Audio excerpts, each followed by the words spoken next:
Pois a gente está recebendo aqui no estúdio Matheus Silva, conforme a gente anunciou na escalada do programa. Matheus marcou época como diretor, como presidente, na verdade, do Conselho Deliberativo do Sebrae. É um empreendedor genuinamente amapaense, vizinho aqui da emissora, está aqui uma das lojas do Boticário, bem aqui pertinho da Diário, mas que nos últimos anos tem se dedicado à atividade rural e agora é um destacado pecuarista do Amapá e que essa semana levou a gente lá para a sua propriedade, a fazenda Alvorar, no município de Porto Grande, e veio aqui no estúdio. A gente convidou para a gente continuar repercutindo um pouco mais, entendendo esse novo momento. Matheus, tudo bem? Seja bem-vindo, bom dia. Bom dia, Kleber, bom dia, Lilian, bom dia a dupla Bruno e Breno. Dei uma dupla bom mesmo. Dia a toda a diretoria da rádio, aos ouvintes, e aqueles que nos assistem, pelos canais. É um prazer muito grande estar aqui, Kleber.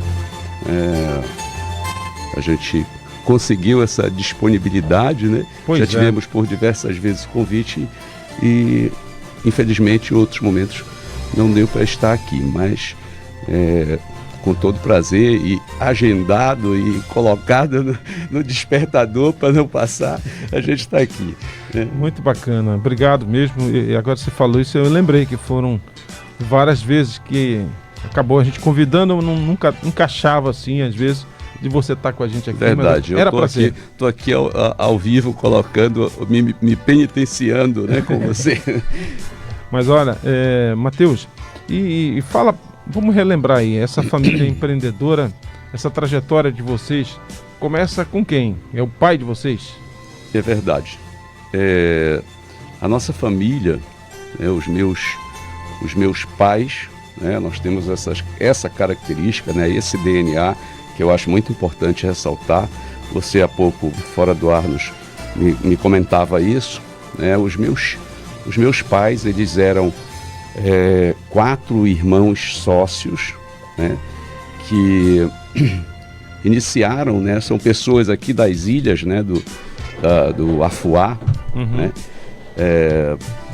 O pai dele era português, veio para cá, para as ilhas, enfim. E eles tiveram uma história, ficaram órfãos cedo e foram navegar, Na época, os barcos sequer tinham motor. Como é que chamava aquele regatão? Chamava? Regatão, exatamente. Que faziam, vendas, praticamente eles faziam o escambo na Amazônia, Uhum. Quer dizer, o cara ia colhendo daqui para lá nos ribeirinhos, caroço de murumuru, andiroba, essas coisas todas, e chegava em Belém, por exemplo, vendia, porque naquela época, por exemplo, eu me lembro, eu era garoto, e lembro que eles vendiam, por exemplo, tinha a fábrica de sabão, em Belém, não lembro qual o nome agora, me falha o nome da fábrica. E de lá, traziam farinha, essas coisas que eram raras. E passaram por todas as fases dentro do negócio, do barco à vela, ao motor, e a evolução constante. Sócios, viviam muito bem, familiarmente, e atuaram também aqui com ferragem, ali eu acho que pela década de 60, por ali assim. Tiveram várias atuações em vários segmentos. E meu pai, afastou-se da sociedade dos irmãos, mas nunca deixou de ser amigo. Ele afastou-se, acho que em 69, foi fazer a carreira solo dele. E alguns anos depois, faleceu o mais velho, enfim, E eles montaram, antes, nesse interim, continuaram com a navegação e passaram para balsas, e foi a primeira empresa do Amapá, por exemplo, a ter o que eles faziam que eles chamavam de entrega porta a porta, Porque o que era a mercadoria, como que era transportado de Belém para Macapá? Era tudo no convés e tudo a granel, Que a gente chamava, sacaria, colocava lá no convés, era arriscado molhar, tinha para descarregar, tinha que ter sol e tal. E aí eles compraram as carretas, né? Então ia lá, embarcava e deixava aqui na porta do cliente. E assim foi, eles construíram uma empresa sólida, né, muito grande, que se chamava Silnave, ainda se chama Silnave, né? Só que ela foi vendida, né, para os Carvalhos, e porque foram falecendo, né, os sócios e os herdeiros, né, acabaram repassando a empresa. Silnave Navegação, Silnave, né? Marcou Navegação. época aqui, realmente. Sim. Então, esse DNA vem daí. O meu pai, como falei, ele trabalhou com posto de combustível lá em Santana, né? Naquela época que existia a exportação de madeira, então tinha muitas serrarias, né? Por ali, por perto. E após ele encerrar, acabou entrando, né, num segmento de móveis e eletrodomésticos, onde ele adoeceu, né, e a gente, só para corrigir a minha graduação, Kleber, ela não é em administração de empresas, tá? Eu não sou administrador, a minha graduação é em ciências contábeis. E como todos, né, como todos nós, a gente chegava num limite, né? Nós, amapaenses, é interessante que hoje parece bem fácil, né? Mas nós não tínhamos universidade, né? Aqui. Então, para a gente estudar, a gente tinha que ir para fora. E eu não fugia à regra, né? Graças a Deus, meu pai tinha condições, né? E a gente aproveitou. Você formou aonde? Belém? Eu me formei em Belém, né? E me formei pela Universidade Federal do Pará. Ciências Contábeis. Ciências Contábeis. E aí eu sinceramente não pensava em voltar, eu tinha uma vontade de trabalhar na auditoria independente e não tinha mercado para cá, para o Amapá, né? Então o meu pensamento era terminar o curso e fazer uma especialização em São Paulo e abrir um mercado em algum lugar, né? Era muito restrito, muito mais restrito, né? A economia é muito mais fechada naquela época. Então, mas como a doença do meu pai, o meu irmão voltou e aí a gente veio para dar o socorro, né? E aí a gente vai abrindo o leque, né? Quer dizer, acabamos fechando, já partindo para outro negócio e como toda história, né? Tem sucesso e experiências que nos amadurecem, né? Que alguns consideram como insucesso, né? Mas que a gente levanta com ele. Por falar em DNA, né? Claro, você foi buscar a sua graduação, a sua formação, né? Para ter Mas você acredita nessa coisa realmente de DNA? Você acredita que essa pegada, esse olhar empreendedor é uma coisa que pode passar realmente de pai para filho? Eu creio que sim, e alguns, né? Não, claro que não é todos, porque, por exemplo, numa família nem todos são iguais, né? Isso não é sangue, né? Mas é aquela coisa da afinidade, creio, né? Não sei, por exemplo, eu garoto, eu olhava o meu pai, né? E eu queria estar olhando o que ele fazia, né? Eu queria estar perto, sabe? Assim, eu não sabia que eu estava aprendendo, mas eu achava bonito o que ele fazia, né? O que ele estava trabalhando, enfim. E assim, alguns, né, o fazem, né?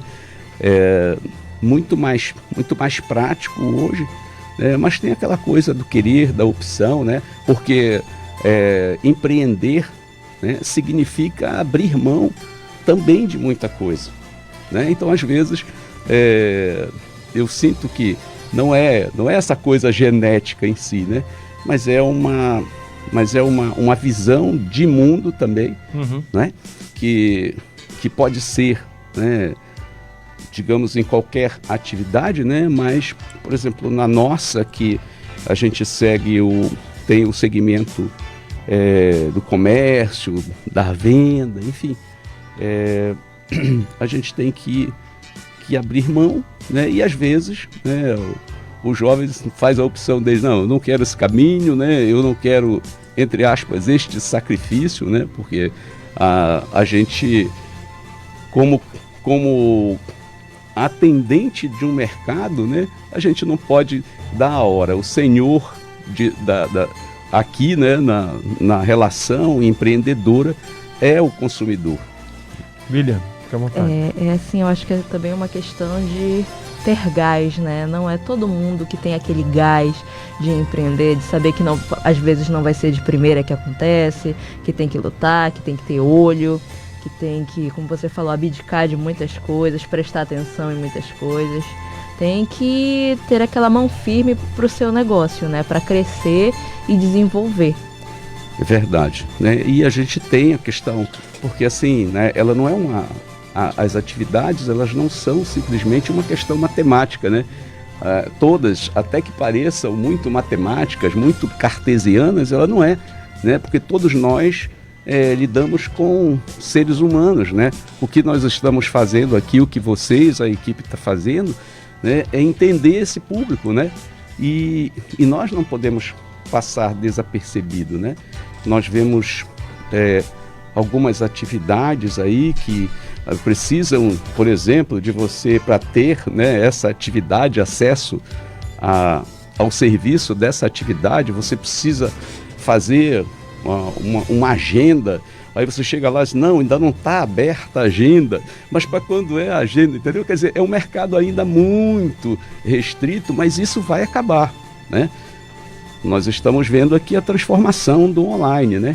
E tudo vai. Então, assim, às vezes a gente olha, não, porque é muito estrelismo e tal, né? Mas é aquilo que falta, né? Abrir, né? Se voltar para entender as pessoas, né? Abdicar um pouco em determinado momento para que você possa garantir uma boa relação, porque tudo mesmo online, né, nós todos precisaremos do relacionamento, né? Relacionamento é tudo, né? Nós não vamos mudar, né? Nós não vamos ter os nossos corações, né, muito embora talvez até ajudados por um chip, mas o chip não vai substituí-lo, né? Então, eu creio nisso. Então a gente precisa muito ter essas percepções. Bom, antes da gente exibir, né, a reportagem que a gente fez essa semana lá em Porto Grande, na propriedade do Matheus, do Augusto e da irmã, a irmã que me fugiu. Nazaré. A Nazaré. Eu vou aqui rápido nas interações aqui na nossa live, o pessoal que está acompanhando a gente aqui, né, Lília? O Wildes Moraes diz, bom dia, meu amigo Kleber Barbosa, já na escuta do seu programa. A Margarete Marques, nossa vizinha aqui, né, agente de viagem também, está desejando aqui um bom dia a todos. Quem mais, Lília? A Rosângela Chagas está mandando um bom dia e está falando a equipe Lifeport Macapá tomando café no Mercado Central do Senhor Ademar. Bacana. Isso.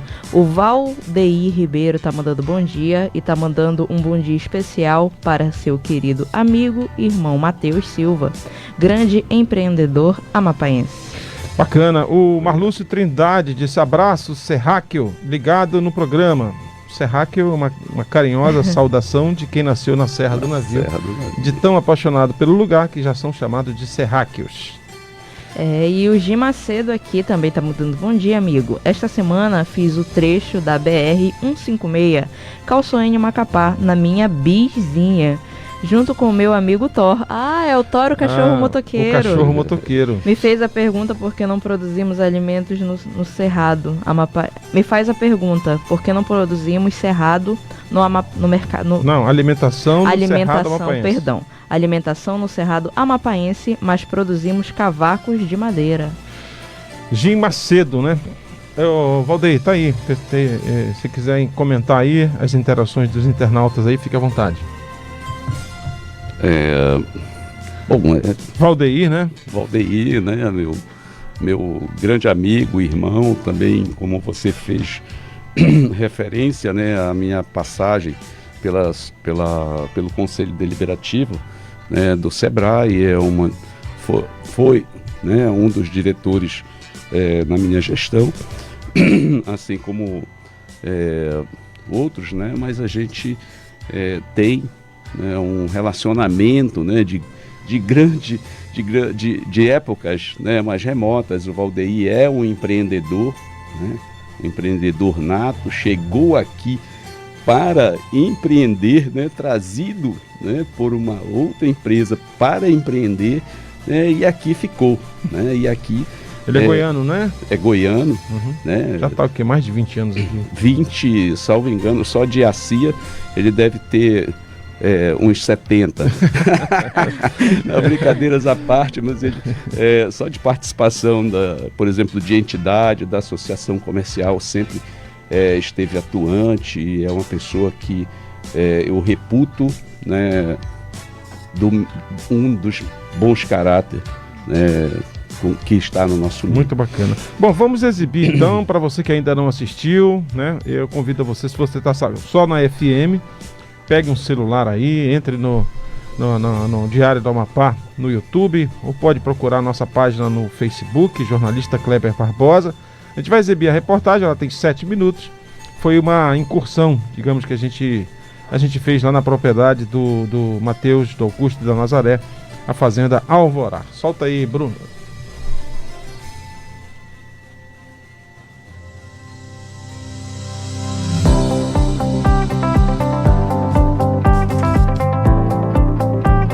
A tradicional pecuária do Amapá é considerada forte e não para de se reinventar. Fomos à sede da fazenda Alvorá, no município de Porto Grande, distante cerca de 100 quilômetros de Macapá, para conhecer um projeto que se propõe reforçar a qualidade do rebanho amapaense, com a chegada da raça Senepol ao estado. Na propriedade encontramos os irmãos Mateus e Augusto Silva, que há 2 anos decidiram trazer as primeiras matrizes de touros dessa inovadora espécie. Pessoal, o Mateus Silva é o produtor aqui da fazenda Alvorá. Mateus, essa ideia de vocês entrarem no setor produtivo, qual é a proposta quando vocês criaram um projeto do Senepol? Na verdade, assim, a gente já vinha pensando há muito tempo, né, em criar um empreendimento, né, na área da produção pecuária, né, e talvez até à frente, né, de uma integração de pecuária, né, lavoura, floresta, enfim. Mas o mais aproximado e o mais focado era exatamente para a pecuária. Então, como nós encontramos uma propriedade, né, voltamos para uma propriedade onde ela estivesse mais no firme, onde o acesso fosse mais fácil, voltava-se para o bovino. E aí a grande alternativa, e tudo aquilo que a gente sabe que hoje o produtor pecuário, ele faz a diferença quando ele produz animais com um plantel de boa genética. Originário do Senegal, no oeste africano, ainda nos anos 1800, o gado Senepol puro teve os primeiros melhoramentos genéticos em Saint Croix, nas Ilhas Virgens, onde, além de se adaptar muito bem ao clima tropical, ganhou ainda mais habilidade materna, fertilidade e o caráter mocho dos animais, ou seja, não tem chifres. O projeto vem se desenvolvendo ao longo do tempo. Nós estamos aí precisamente há 1 ano e 8 meses com o Senepol no Amapá, e todos os números são favoráveis, tanto para a procria, tá? O bezerro, a bezerra, são números de pesos que são formidáveis. E o que é mais interessante, a viabilidade econômica de todo esse processo. Você consegue fazer uma desmama hoje aos 5 meses, tá? Nós ganhamos aí 3 meses, tá? Então é fabuloso o Senepol. Um touro aí com 1 ano e 8 meses, 1 ano e 9 meses, já pode colocar aí num lote de vacas que ele já se garante, já responde como um bom raciador. A decisão de trazer para o Amapá essa nova possibilidade genética reforça a oferta de gado de corte em um mercado predominantemente bubalino. Isso é um sonho muito antigo que felizmente podemos estar agora tornando realidade, graças a Deus. É o diferencial, é o que nós estamos experimentando e já começa a fluir resultados positivos. Atualmente, o rebanho Senepol puro ultrapassa a casa dos 50 exemplares nesse criatório, mas o cruzamento da raça com outras espécies, como o Nelore, é considerado algo muito vantajoso. Ô Mateus, e qual é o mote do projeto Senepol? É o gado de corte Qual é a comercialização desses animais para outros criadores? Pois é, Kleber, nós estamos aqui, inclusive, produzindo já, né, há poucos dias, inclusive vendemos para outro criador que deseja também formar seu plantel, né, de Senepol. Então, um dos focos é exatamente esse, vendermos os tourinhos ou vendermos novilhas para que a gente possa ter mais produtores da raça Senepol. Esse é um propósito também, que possam experimentar, sentir, né, o desempenho dele. E também, ao final, né, hoje, como o mercado está, chegando ao término dele da engorda, ele poder ir também produzirmos para o corte, para o abate. Nós tivemos aqui um produtor, né, que nos visitou e se interessou, e nós fechamos negócio no primeiro tourinho, né, que nasceu em solo amapaense, né, por que não dizer o primeiro Senepol amapaense, né, e nós inclusive temos marcado, né, a entrega desse tourinho lá na propriedade desse feliz comprador. Eu já estou me convidando, o Portal do Agro, claro que vai querer acompanhar essa entrega. Vamos para onde? Nós vamos para o município de Santana. Você está convidadíssimo.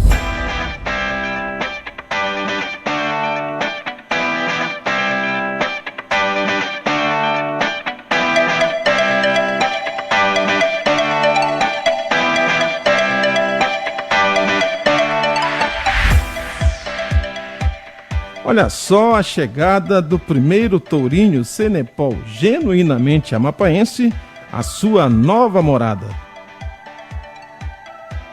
Existia assim uma certa, né, distinção. Não, o Nelore é uma raça muito resistente e tal, e a missão aí é exatamente ir, né, misturando raça, né, misturando genética e dando esses resultados aí, né, de precocidade, né, de facilidade de manejo, como vocês viram aí, né? Essa é a experiência e, como eu falo assim, eu desejo que vocês tenham também muito êxito, né? E que, como eu disse para você, que seja um ótimo negócio, né? Para todos nós. Cruzamento industrial. Essa é a nova modalidade da pecuária do Amapá se expandindo no estado.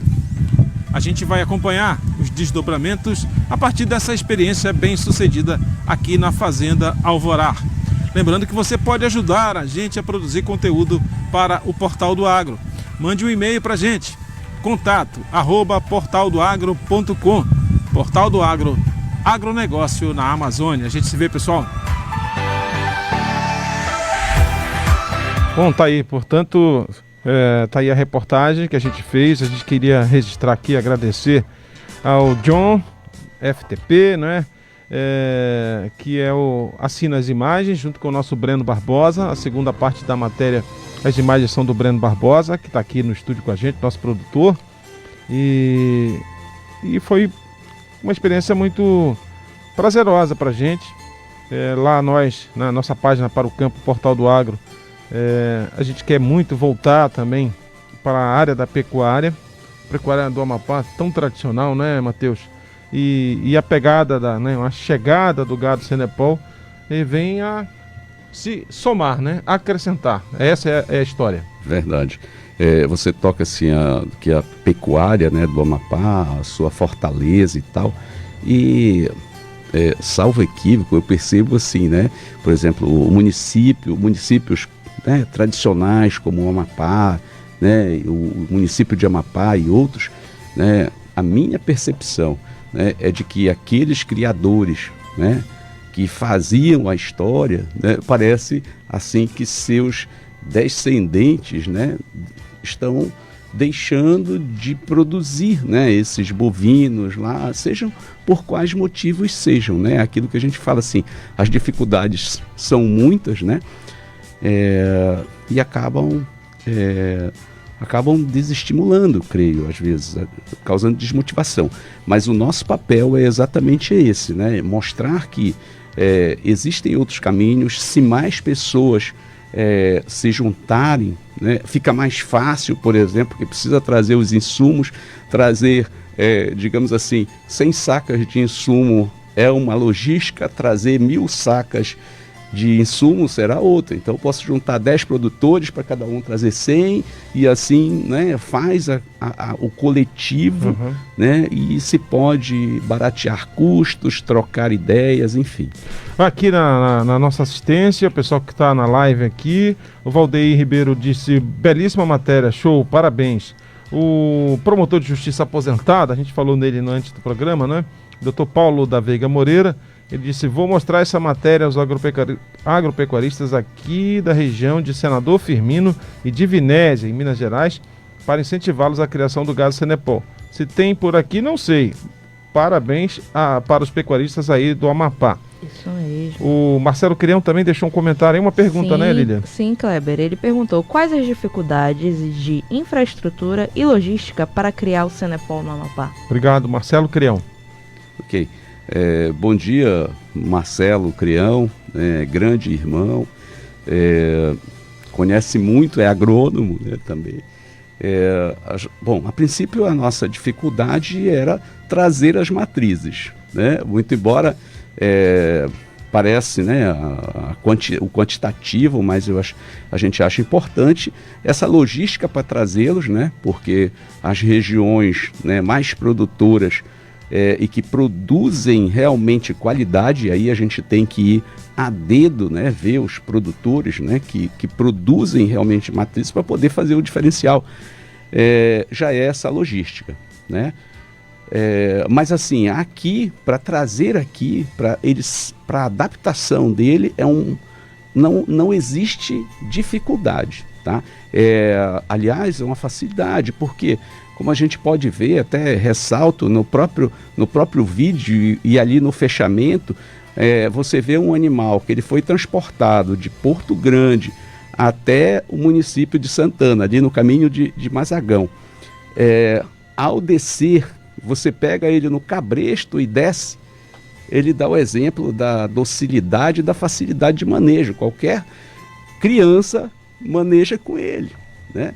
Então, assim, quanto menos estressado, né, mais ele produz.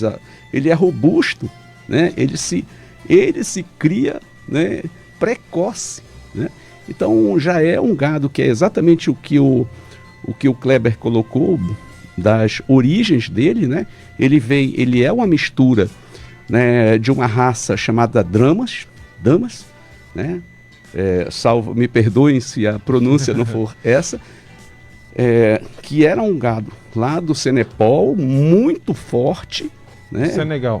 Do Senegal, sim, desculpa, já era do Senegal, e que precisava-se, né, lá nos Estados Unidos, né, que tinha o Red Poll, muito bom de carne, mas ele não tinha a resistência aos climas, né?